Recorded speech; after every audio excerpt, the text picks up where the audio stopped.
Hi bro. Hi bro, சொல்லுங்கள். என்ன bro, நம்ம ஆஃபீஸில் ஏதோ புதுசாக ஒரு கண்டென்ட் கொடுத்துருக்காங்க. அடுத்தா இப்போவே ஆல்ரெடி ஒரு கண்டென்ட் போயிட்டுருக்கு. ஏதோ கீரை வகைகள், கீரை நன்மைகள். ஸோ அதை பற்றி எதுனா உங்களுக்கு ஐடியா இருக்கா? அதுதான் எல்லாருக்குமே தெரிஞ்ச விஷயமாச்சு. அதை பேசி என்ன பண்ண போகிறோம்? என்ன விஷயம் சொல்லுங்கள். நம்ம கீரை வகைகள் பற்றி பேசுகிறத விட்டு கீரைனா என்ன அப்படின்றத வந்து நம்ம சொல்லலாம். அதாவது கீரைனா இப்போ வந்து சின்னதாக ஒரு விதையிலேருந்து ஒரு செடி ஒன்று முளைக்குதுன்னா அந்த முளைக்கிற செடியிலேருந்து 2 இலைகள் வந்து மெல்லிதாக ரொம்ப குட்டியாக ஒன்று இருக்கும் இல்லையா? ஆமாம். அதுதான் அவங்க வந்து கீரை அப்படின்னு வந்து சொல்ல ஆரம்பித்தாங்க முதல். சரி சரி சரி சரி. இப்போது அந்த கீரை அப்படின்ற சொல் வந்து எப்படி வந்ததுன்னா, இப்போ வந்து தென்னங்குருத்து பனங்குருத்துன்னு வந்து சொல்கிறாங்க இல்லையா? குருத்துனா என்ன? அந்தந்த இப்போ தென்னை மரத்துலேருந்து வளர்ற ஒரு சின்ன குருத்துன்றது வந்து அந்த குருத்துன்றது வந்து கூர் அப்படின்ற சொல்லேருந்து தான் வந்து குருத்து அப்படின்ற சொல் வருது. இந்த கூறுன்ற சொல்ல தான் வந்து கீர் அப்படின்ற சொல்லா வந்து மறுவுது. கூர்லேருந்து கீர் அப்படின்ற சொல்ல வந்து மாறுறாங்க. அந்த கீர்லேருந்து அந்த முளவுற அந்த சின்ன சின்ன இலையை வந்து கீரை அப்படின்னு வந்து சொல்ல ஆரம்பிச்சாங்க. கீரை. ஆமாம். இப்போ என்ன தெரியுது? கீரைனா இளமையை வந்து குறிக்கிற, அதாவது இளமையான மெலிதான நுண்ணிய அப்படின்ற வந்து ஒரு பொருள் வந்து கொடுக்குது கீரைனா. சரி.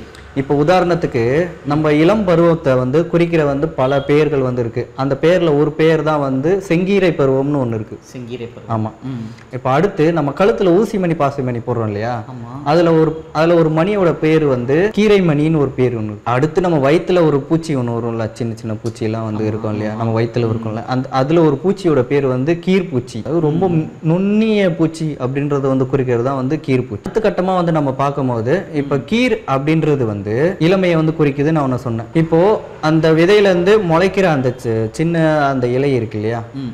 அது வந்து இப்போ இலைன்னு ஒரு பேர் வந்துச்சு அதுக்கு. இப்போ வந்து அது வந்து பச்சை நிறமா வந்து இருக்கு. இப்போ அது வந்து வளர்றதும் வந்து குறிக்குது. அதுதான் வந்து ஆங்கிலத்துல GHRE அப்படி கிர். நம்ம கீர் என்ற சொல்ல வந்து கிர் அப்படின்ற சொல்ல வந்து ஆங்கிலத்துல வந்து மாறி கிராஸ், க்ரோ, கிரீன் அப்படின்ற சொல்ல வந்து மாறுது. இந்த நம்மளுடைய தமிழ் சொல்லான கீர்ல இருந்து கிர் அப்படின்ற சொல்ல வந்து மாறி அந்த கிர்ன்ற சொல்ல இருந்து 3 வார்த்தைகள் வந்து பிரியுது. அதாவது அந்த விதையில இருந்து வளருது இல்லையா? வளர்றத வந்து க்ரோ அப்படின்ற சொல்ல வந்து மாறுது. அந்த க்ரோல இருந்து அந்த இலையோட வண்ணமான கிரீன், அந்த கிரீன் ஒரு சொல்ல வந்து தனியா வந்து மாறுது.